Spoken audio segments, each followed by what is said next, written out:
like a shark in a shrimp tank. Big fish, small pond in the shrimp tank. When it take a swim, only option is to win. In the murky water, not a thought of giving in. I've been feeling like a shark in a shrimp tank. Big fish, small pond in the shrimp tank. When it take a swim, only option is to win. In the murky water, not a thought of giving in. Welcome to the shrimp tank. Want to put it all together. This is big things. Doing big things. Chasing big dreams. Yeah, it's all real. This life's all that it seems. All the chicks scream. All the dudes yell. This is just what I do, and I do it well. With the flow fresher than the new shoe smell. Going through hell, but homie, keep going. You know the saying, you can reap what you sow in. So I don't chase girls. I just chase dreams. Play the same game, but we ain't in the same league. Running a campaign, Roadie 2016. Like a phone to die, putting me in charge. I'm a general from the front, I'ma lead the charge. Like a federal, fell on my lap never. Going hard as ever. Good morning, everybody. Welcome back to the Oz Digital Studio from the Shrimp Tank down here in South Florida in collaboration with the FAU Adams Center for Entrepreneurship. Always, you catch these episodes up on Apple Podcasts, the Shrimp Tank Podcast website, of course, and of course, follow us at Shrimp Tank Boca on Facebook. We go live now on LinkedIn on my account, Jason R. Hill, as well as the FAU Adams Center Facebook account, and just about everywhere, even YouTube these days. So again, if this is your first time tuning in, this is where street smarts and book smarts collide. We get to interview the best and brightest entrepreneurs from South Florida, really find the do's and don'ts of running a business. We have a packed studio today. We have students sitting in the background. We have some folks on the PR side. Cindy Metzler is here. She just ran a LinkedIn local event this week. That was absolutely awesome. We ran our interactive podcast there for OWL. And it's just phenomenal, all these events that are going on in South Florida. This weekend, we have the Ignite event. Not too late to get your tickets. It's going to be some outstanding speakers and panels. And of course, I will be there pitching OWL, trying to win $25,000. So, Kevin Cox, welcome back to the studio. Tell us what is going on at FAU right now. That's right. It's time for what's happening at FAU. Well, as usual, there's some exciting news this week. FAU was recently named a Fulbright Hispanic Serving Institution for 2023, a nice honor. Yesterday, we had national speaker and television network owner Armstrong Williams speaking to a couple hundred students in our College of Business and giving away hundreds of copies of his new book. Also recently, the sports management program was named #1 in the state of Florida and #10 worldwide. That's our MBA in sports management. So if you're interested in a top program in that, be sure to take a look. Finally, we have, related to those rankings, we will have some upcoming news about some entrepreneurship rankings that we might get excited about. More on that later. For now, Tech Runway applications are open. So Jason knows the Tech Runway program well, and many successful entrepreneurs have been through it. If you've got a startup, make sure you get your application in soon. And then finally, we're collaborating with South Florida Tech Hub and Next Era Energy and all those other partners to have a veterans pitch competition this Friday over at Brick. And as Jason mentioned, the Ignite Florida program is all day long Saturday. So Friday night with veterans, Saturday all day we're celebrating startups, and that's where we're going to kick off Global Entrepreneurship Week. And that's what's happening at FAU. That's pretty awesome. There's so much going on right now in the fall. Right, everywhere I look on Eventbrite, LinkedIn, there's different events, and I'm always a believer as you go, you get. Right, there was the ripple effect that happened in Delray this weekend with the TEDx, and that's the whole point. You go to these events, you don't know what to expect, and opportunities come from them. And that's no different here on the Shrimp Tank. We get to interview these awesome entrepreneurs, find out how they're running a business, and you tune into these episodes. Of course, you could improve your business. If you're an entrepreneur out there, listen to Chris today. He's going to go into detail how he runs his business. And of course, call him on OWL 101. We're one of the only platforms out there that not only interviews some of the best and brightest entrepreneurs, but then you could chat with them one-on-one the following week on our platform as we feature them there. So Chris, welcome to the Shrimp Tank. He is the Director of Operations over at the Academy. Chris, tell us a little bit about the Academy, kick things off. Jason, Kevin, thank you for having me. It's an honor to be here. Christopher Perez, Director of Operations for the Academy. The Academy is a IT technical certification school focused on providing certification training on a variety of different vendors, such as Microsoft, Cisco, Oracle, VMware, Citrix, IBM. We've got 2 locations, one in Miami, one in Fort Lauderdale, and we provide live online training all over the world. Wow, that's incredible. And finally, somebody in the industry that I actually work in, right? I end up working across all industries because I work with all these startups and doing all sorts of things. So I get to learn a little bit about so many different industries, but you're in the educational industry. So tell us a little bit more about how you got into that, how you ended up here, and why the difference is kind of operating independent of a traditional or publicly owned institution. So give us the whole story. I'm born and raised in Miami. Got my AA degree from Miami-Dade Community College. Got my bachelor's in management information systems from FIU. And once I graduated, I realized very, very quickly, in order for you to get a good job within the IT industry, you needed what I call the trifecta. You needed the degree, work experience, plus certification. So graduated from FIU, got my first job working for Yahoo in Coral Gables, Florida. Was doing a little IT account management for them. So I had the degree, I was developing the work experience. The last piece of the puzzle that I needed was certifications.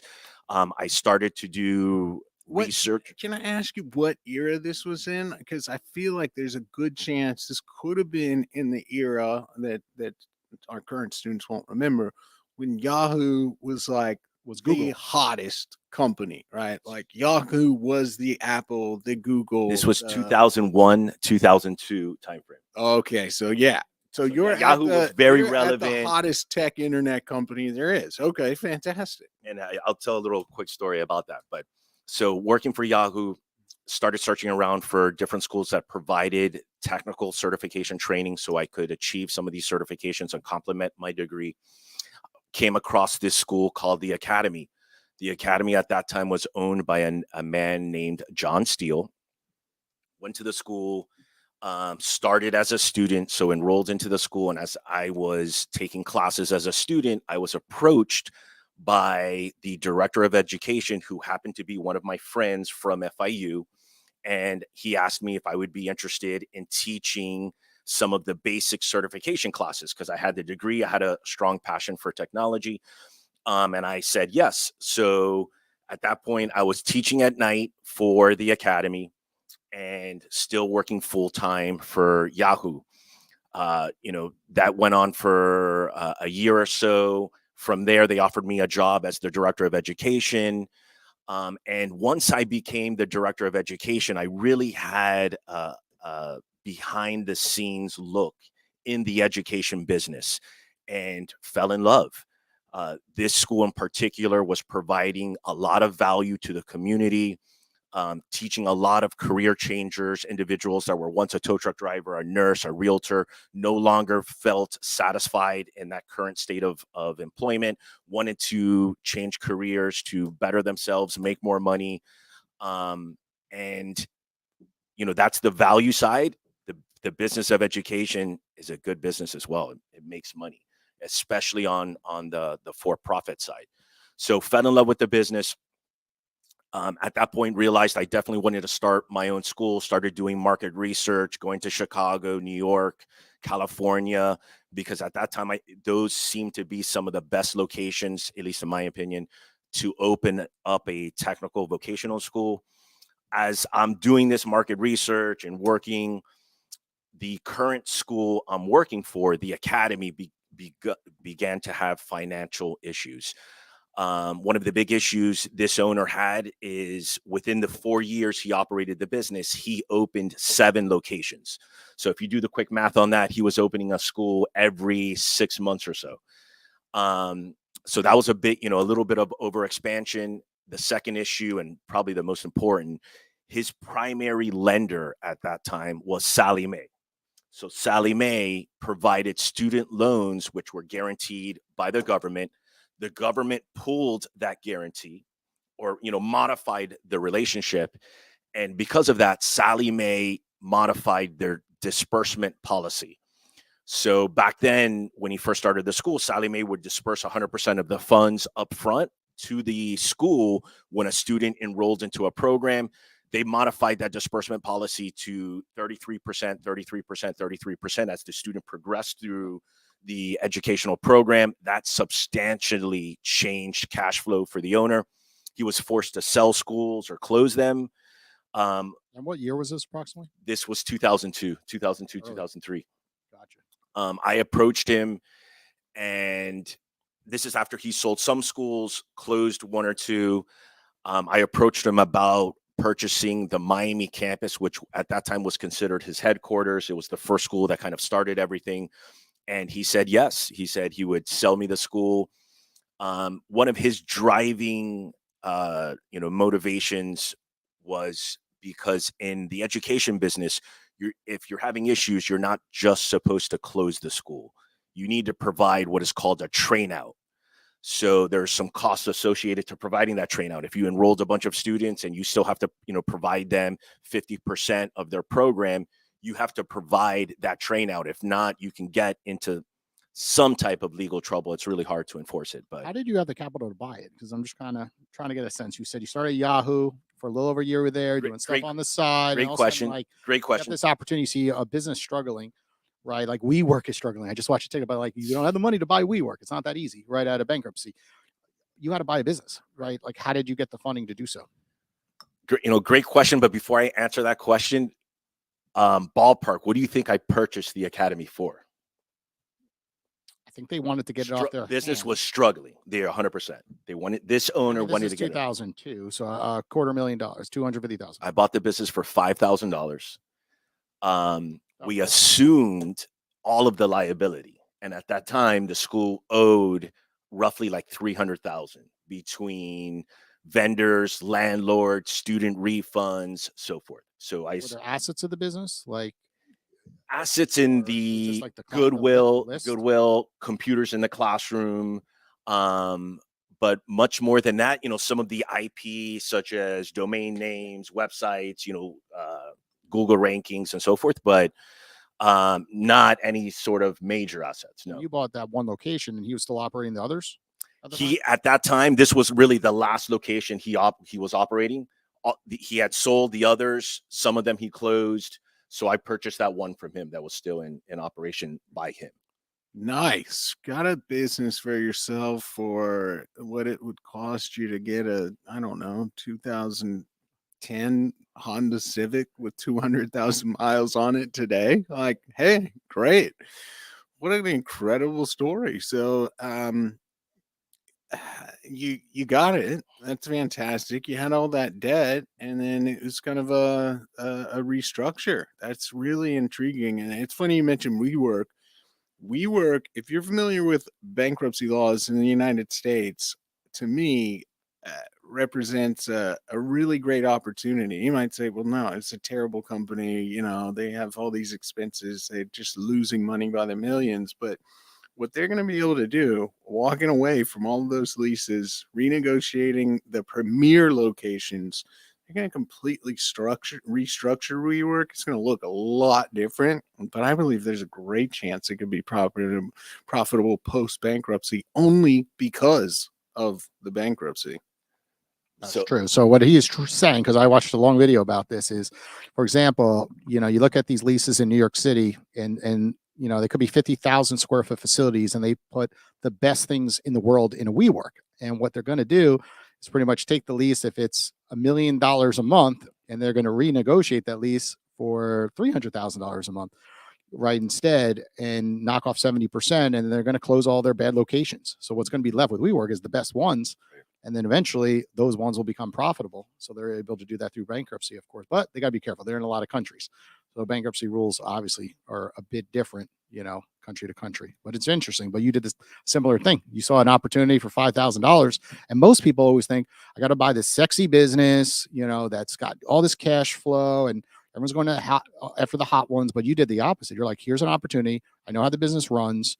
And you saw a vision. You're like, I could fix this. Maybe that business owner couldn't do it. So when you look at an income statement and expenses, like, everyone can look at them differently, right? You could say, I know how to do marketing. I say this all the time. Kevin, good point on like plumbing businesses, right? We see this all the time. It's like the plumber doesn't know how to do marketing, right? If you are able to take over a plumbing business and then throw good marketing over it, you could absolutely scale that business overnight, right? And it sounds like you saw that opportunity Definitely. right Well, away. I definitely felt I could run the business better than the previous owner. But in all transparency, when it came to, bankruptcies and how to push a business through that process, my knowledge was very limited at that time. I was 24 years old. I had never really done anything like that. But my father was a commercial litigation attorney. So was the individual that helped me fund the initial business. Even though we purchased the business for $5,000, it was a functional business with payroll, leases, so forth. So the required funding, to float the business and operate the business over that next 6 months before we could stabilize the business and it, started to turn a profit.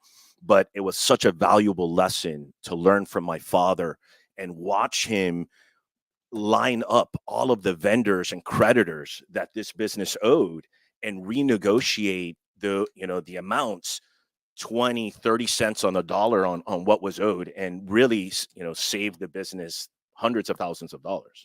Was your father your biggest mentor in your life? Just being that he helped you, and you're 24 years old. Most people don't know how to run a business, right? We all graduate college, if we go to college, right, and then we come out saying like, I could do it better. Everyone thinks like Right. that, and then you get into the arena, and then you're like, holy crap, like, I didn't realize it's 10 times harder than expected, and then you lean on folks like parents, right, to give you support. Was your father that person in your life? Huge mentor for me, especially on the work ethic side. My father, his family ran a 24/7 restaurant. So he would tell me these stories when he was a young kid, a young teenager. He would work 16-hour shifts, because another waitress wouldn't show up or something like that. And by the time I was 12 years old, he was dragging me into his law firm, putting me in the mailroom, forcing me to make copies and staple documents. And that was actually one of my first exposures to a server closet and what a server did in comparison to the other computers and so forth. And this was really at the first stages of uh, basic local area networking and so forth. So big mentor for me and has helped me tremendously throughout my life.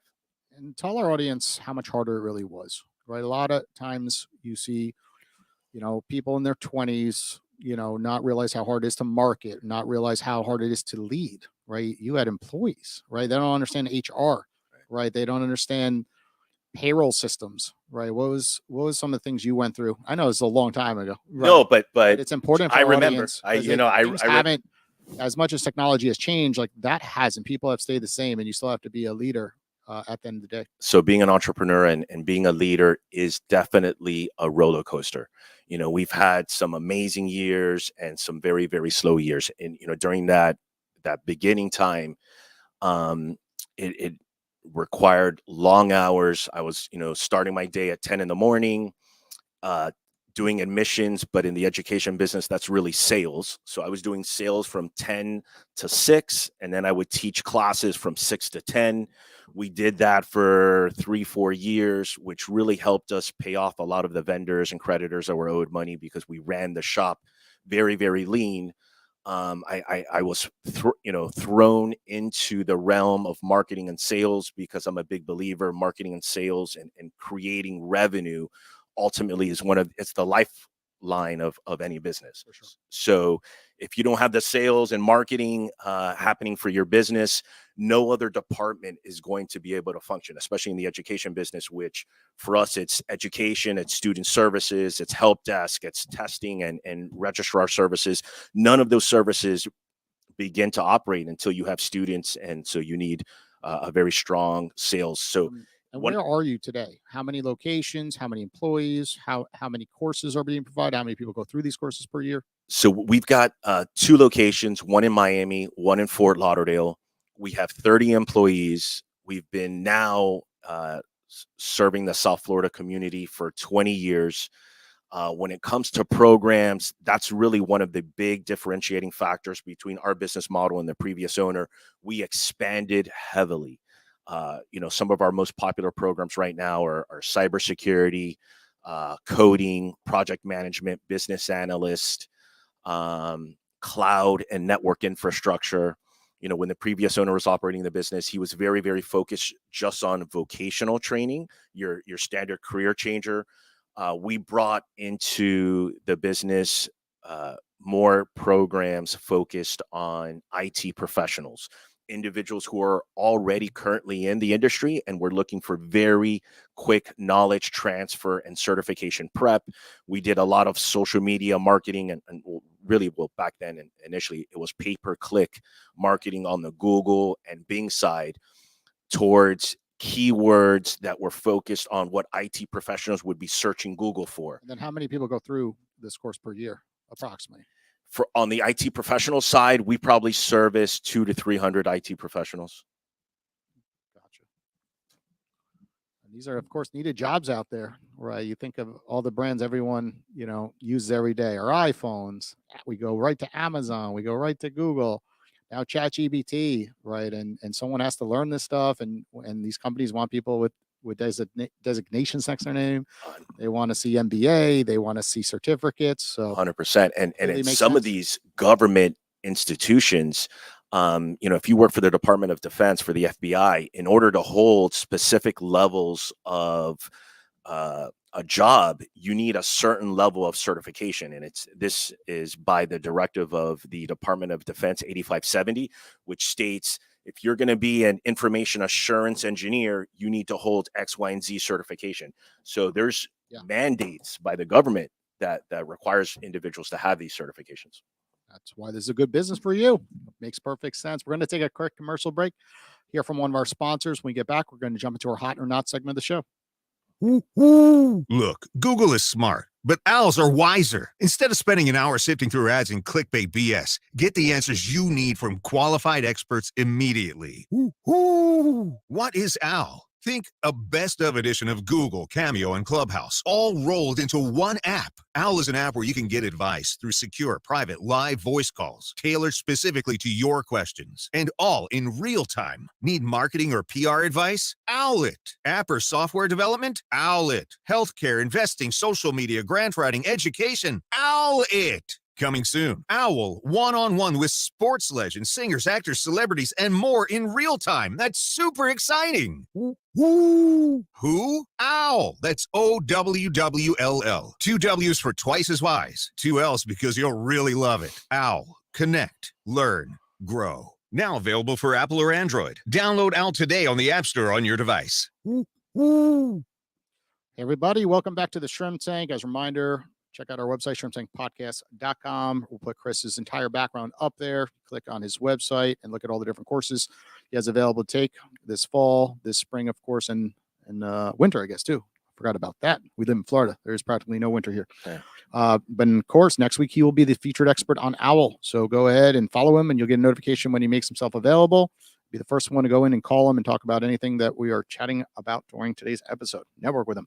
Okay, Chris, on this segment's called Hot or Not. We're going to ask you a question and dive deep into why it's hot or not, and I'm going to let Kevin do the honor.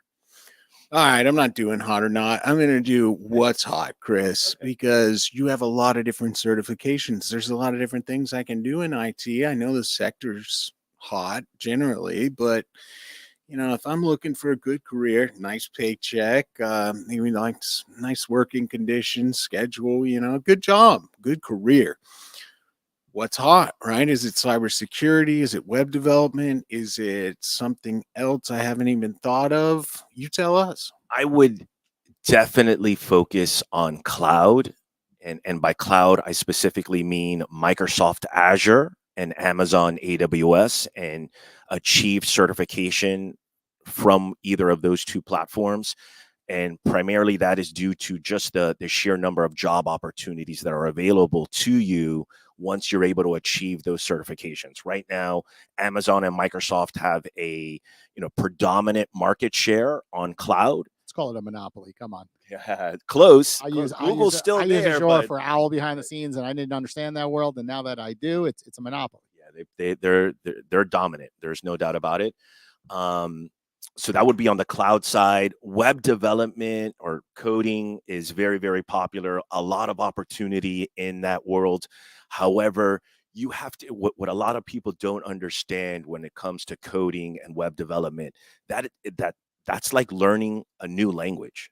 it's like learning Chinese. So if you don't see yourself analyzing syntax of code and looking for apostrophes and errors in code, it's going to be very hard for you to do that job 8 hours a day. Other than web development, cybersecurity, very, very popular. But in order for you to be an effective cybersecurity engineer, you really need a strong baseline, a strong foundation in networking. So I typically advise individuals to get a strong networking, foundation in networking first, and then build on top of that cybersecurity specialization. Yeah, and you'll figure out whether you like coding and all this kind of stuff probably on like day one. Something I don't think we've ever mentioned on the show. In high school, I went to a computer science like IB program just because the kind of elite kind of grade students would go into those things. So I went into one of those, and it turns out I hate coding, and it's the most annoying thing ever. A lot I of had to people. learn C++ back in my day. And boy, my code was always missing a semicolon and it just wouldn't run. I just wanted to throw the computer through a window. You got 1,500 lines and I got 240 errors and, the whole thing. Not for me, but God bless those people who are wizards at it, right? Like the folks working on OWL. Yes. And cybersecurity you bring up, right? That's a home run because it's so boring. Right. I know. And no one wants to go down that path, but you go down it And it's there's difficult. huge opportunities. Huge. Our first producer just called me yesterday and she's 29 years old and she just got an opportunity at Amazon and it's cybersecurity. Ooh. She went to a coding school locally. She went to FAU. And then after that, she went to Boca Code and started learning coding and then went down the path of cybersecurity. And now she's going to be, getting that opportunity to work for Amazon in Texas at their headquarters. And she's probably making a nice compensation package working for Amazon in cybersecurity. And that's the point. It's like you don't all have to be TikTok famous, which everyone's trying to go for these days. You go down path of cybersecurity and just put in the time, get the certifications, and there'll be opportunities. I'm still betting on my TikTok fame. It's gonna happen today. Everyone's got cameras on you behind here.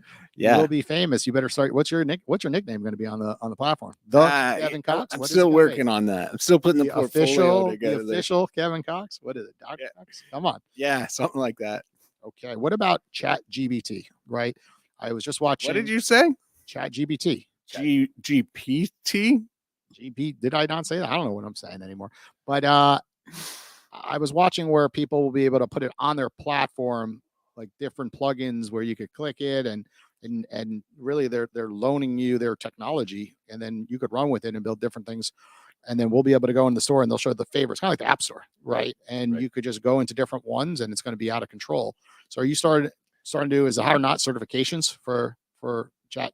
GPT. GPT. What am I saying? I don't know. GPT. You just can't understand me. I'm mumbling today. So Chat GPT, artificial intelligence is trending. It's popular. It's pretty amazing that the plugins, as you mentioned, how it can really provide that platform a lot of capability. I don't see it as this huge game changer that's going to eliminate a bunch of jobs today. I think we're still very far away from AI really making those types of changes. And I look at ChatGPT as a template generator. I think, in these plugins, what they're going to be able to do for a lot of cases is create templates, whether it's an image, podcast script, a book, so forth. It's a really good, smart template generator. But it's really good for people like me who are horrible at grammar, horrible at writing. Right. I will rewrite an email to someone. I'm like, I just spent 30 minutes on this email. And literally now I can just throw it in there and I look amazing. Well, that's what I use really it for. Good. And I'm starting to use it for OWL. Right. It gives me different ideas for different titles, different subject lines. We do a lot with podcasting on the fly. And it's just amazing to be like, give me 30 different titles. Give me 30 different subjects. And you're like, wow, that is amazing. Yeah, no, definitely. And it just saves so much time on the brainstorm. We're used to call different people like, what do you think about this? What do you think about that? And it gives you the ideas right there and then. Right. So I think it's a great tool for individuals to use to be more efficient and especially in writing and editing. But I think we're a long way a ways from it being like a huge employment changer. Yeah. Nice. What do you think about, given your background in tech and IT, and just generally internet and all that stuff? What do you think about search? Google search specifically. Is it hot still or not? So in my marketing funnel, a majority of my budget still goes to Google pay-per-click. Number two would, be Microsoft Bing, so forth. That being said, I don't like the Google search engine anymore. I feel that it's predominantly, pay to play. If the first 10 15 listings are all individuals who have paid to be there, or it's another third party website that they're paying Absolutely. to I'm serve. so glad you said this. So I think search is almost ready for disruption again. I think it's garbage, right? So I was talking about business models last week in our entrepreneurship boot camp, and I was going over different revenue models. And I said, another revenue model many people don't think about is affiliate or referral. That can be your entire revenue model. And they're like, well, what's an example? And I say, name a product. And it literally doesn't matter whether they say, mountain bike, men's underwear, EV, like any product. And then I type into the search bar, best, insert product, 2023. All you get is listicles that are affiliate marketing revenue models. And they're selling their No good links. information. Right. Yeah, check the price on Amazon. And then if I click through there and I buy the thing, they get paid.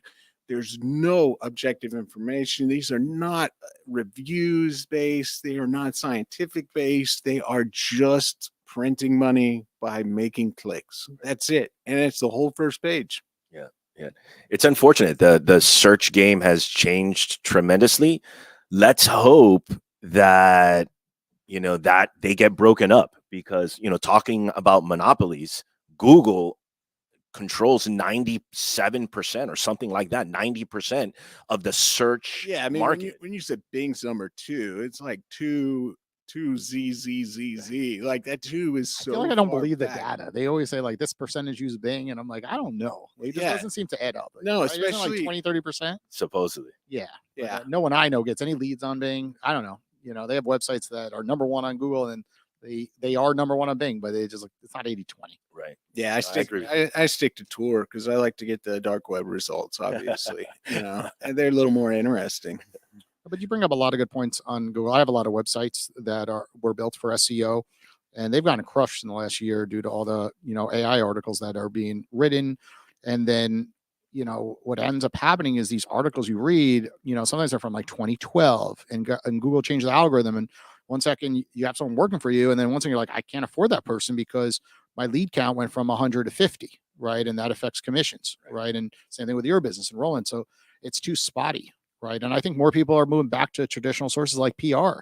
Right. So what is your thoughts about good old PR? Hot or not? I would say hot. I find my sales team and myself attending more conferences, expos, utilizing the services of a PR firm to bring us traditional forms of interviews and podcast interviews and so forth. So definitely, I feel the PR is hot again. I do too, because it used to be PR, newspaper articles, books, and then everyone shifted so quickly to Facebook ads, Google ads, and now people are realizing what we just talked about, and it's going back to human connection, right? It's going back to what we were talking about LinkedIn Local last week, and shaking people's hands, meeting people, and that's the whole point of OWL, of course, right? Being able to just call someone and get through the BS, not, best product 2023. Ask the person, what camera should I buy? Right. We have a podcast. Literally, that's what I did. I pinged someone on OWL. They help people produce podcasts. And within a minute, I went to Amazon and bought the camera, but I couldn't do that when I Googled best camera or a podcast, or if I or if I just went to Amazon, everything's Getting a got bunch of 5 stars. ads. You're getting ads. Everyone's faking everything on Amazon Yeah, today. yeah. Yeah, You go to and the reviews, they're like, if you give me a review for 5-star, I will give you a $5 gift certificate. And you're like, shit, I'll do that. Right. Right? You don't believe it's 5-star. So now the reviews are everything's fake. Everything, even fake followers on TikTok. Fake. We don't even know the count's even real on TikTok. They're like, I got 20 million views. I'm like, how many conversions? Right. Right. So it's really a mess, but you can't fake audio calls.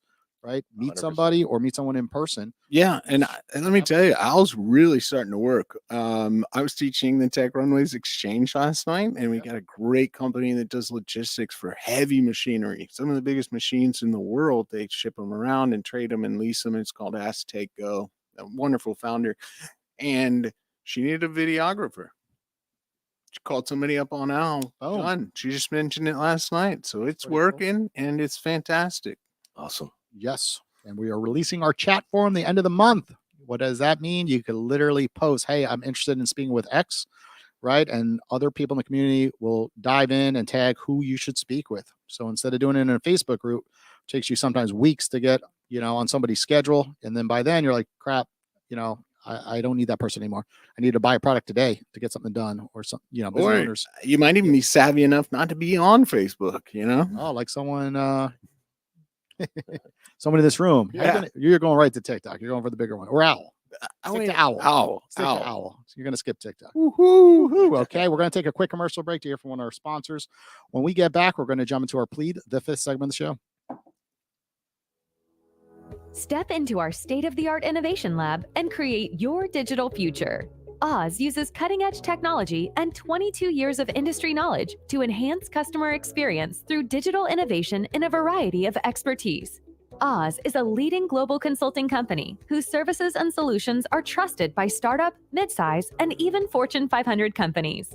Get to know more about Oz's Salus, a mobile solution bringing us back to max capacity, and their latest solution, Rainmaker, saving insurance companies years of work. To learn more about Oz and their exciting technologies, visit followoz.com. That's FOLLOWOZ.com.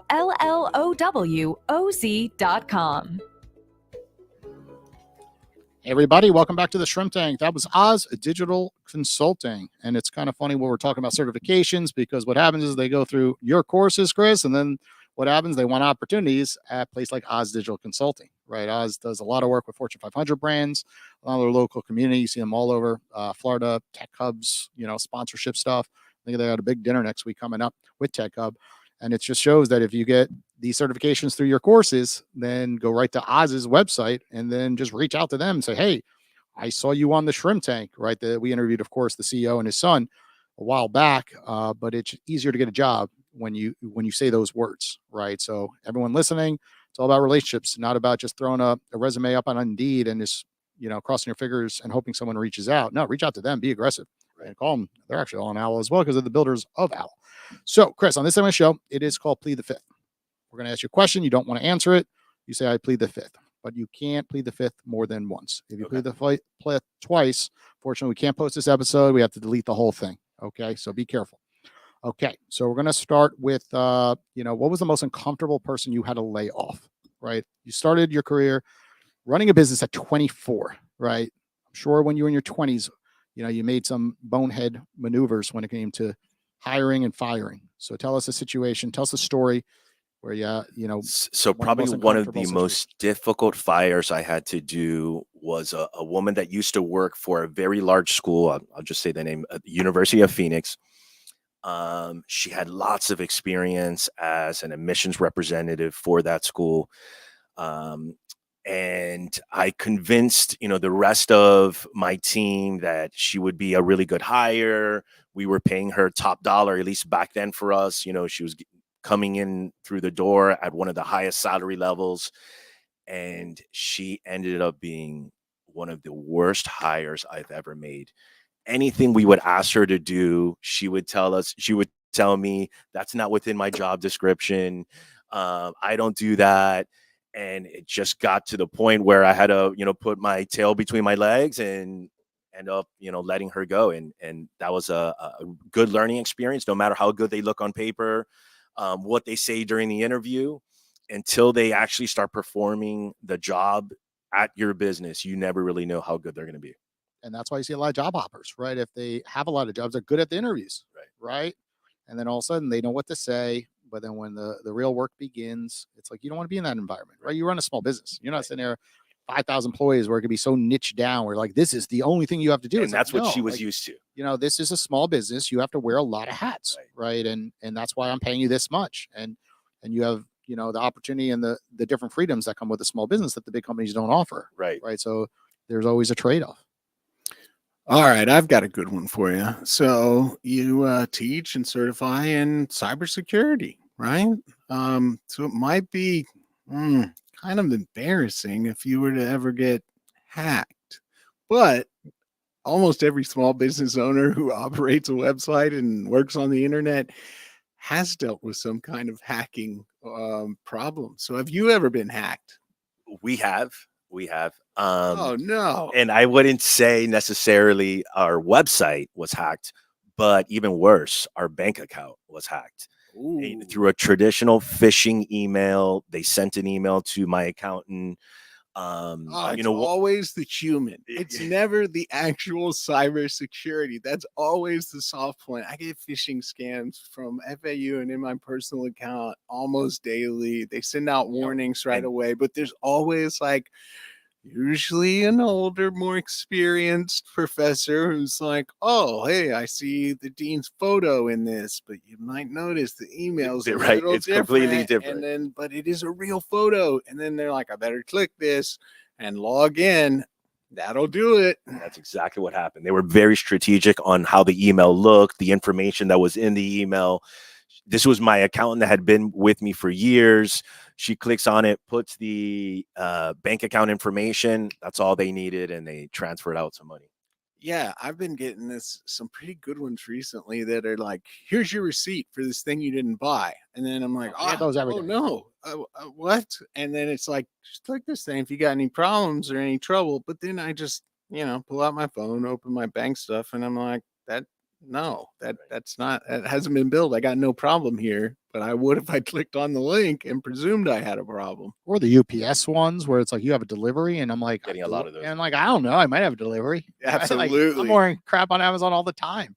What's So I just don't know. And then I don't click on, which makes it uncomfortable. It's like, when do you know when the UPS text message is real or not? What's scary is the older demographic, them having to face those emails. That's truly the cybersecurity criminals' target, is that older individual that doesn't have the capability to differentiate between, is this really coming from UPS or is it not? Yeah, And that gives you an opportunity to give a shout out to Care Vocacy, one of our tech runway companies right now. What they do is they teach smartphone, internet, email, all the fundamentals of the newer technology to senior citizens exclusively. Really great company. So Smart. if you need that training for your living facility or whatever it is, reach out. So what's your feeling about like Temu, right? They've got a lot of press recently, and we all download this crap, and then we hit accept on the terms and conditions, and no one knows what we're like. We don't know what Apple's saying. Everyone like is making fun of TikTok all the time, but like we hit accept on Facebook and Instagram, and they got everything under the sun in our device, right? Then all of a sudden Temu comes around, everyone's like, be careful, right? You know, they know everything, right? So like, what are your feelings, just in that overall market when it comes to TikTok, Temu? I think we're very trusting of these companies, and these companies know it, and we're willing to click accept without reading, any of the verbiage, and I think these companies are exploiting that fact, grabbing our data and being able to utilize that data for a profit. All right. I always laugh because I'm running Owl, and they know me, and they're seeing like LinkedIn posts, and they're like concerned about the security, and I'm like, let me look at your device. You got like 20 million apps, and you're not questioning them, and you're worried about Owl. These 5 are from China. I ain't got the funding to hire these developers to be worrying about like what we're unlocking on your device. Like, slow down, right? So, all right, let's get this guy to plead the fifth. I have a lot of students myself, and you've had tons of students over the years. Who was the worst student you ever had? I want you to name them. The one you just figured, I can't get this person certified in anything. Does anybody come to mind, and what is their name? And remember, you can always plead the fifth. He breathed in on that one. He knows it. He knows it. I can tell. I'll tell the backstory, but I'll plead the fifth on the name. All So right. so I don't call them out. Great. But so one of the added value services we provide at the academy is free repeat privileges. So we had a student who signed up for a course, took it, didn't feel comfortable to take the certification exam at the end of the course. We allowed them to resit. And after 8 times resitting the course, this individual, began to complain, ask for their money back. And that individual is on our Hall of Fame as, one of the worst students we've ever had. Yeah, it's funny. We had a student like that over at Lynn University. You can drop a course as long as you withdraw before the end so you don't fail, but you still have to pay for the course. Right. Across the street over at Lynn, private institution, pretty expensive, but she was the daughter of a very prominent lawyer in South Florida that everyone would know the name of, that I'll also plead the fifth of. She was there about a decade and dropped 27 courses during her career. That's almost an entire 4-year degree worth of courses. So she's a legend over there. Sounds very similar, reminiscent. Sounds like money was no object. No, that wasn't the issue. There were many, but that was not one of them. Right. So. Well, Chris, thanks for joining us here on the Shrimp Tank. For our audience listening, if they want to take some of these courses, what is the website? How do they reach out to you folks? Best way to reach out to me would be through my website, academyflorida.com. academyflorida.com, or you can call our 1-800 number, 1-800-IT-ACADEMY. Awesome. Well, thanks again for joining us on the Shrimp Tank today. For everyone listening, we'll be back next Wednesday right around 10 a.m. live on all our channels. Take care. Thank you. I've been feeling like a shark in a shrimp tank. Big fish, small pond in the shrimp tank. When it take a swim, only option is to win. In the murky water, not a thought of giving in. Welcome to the shrimp tank. Doing big things, chasing big dreams.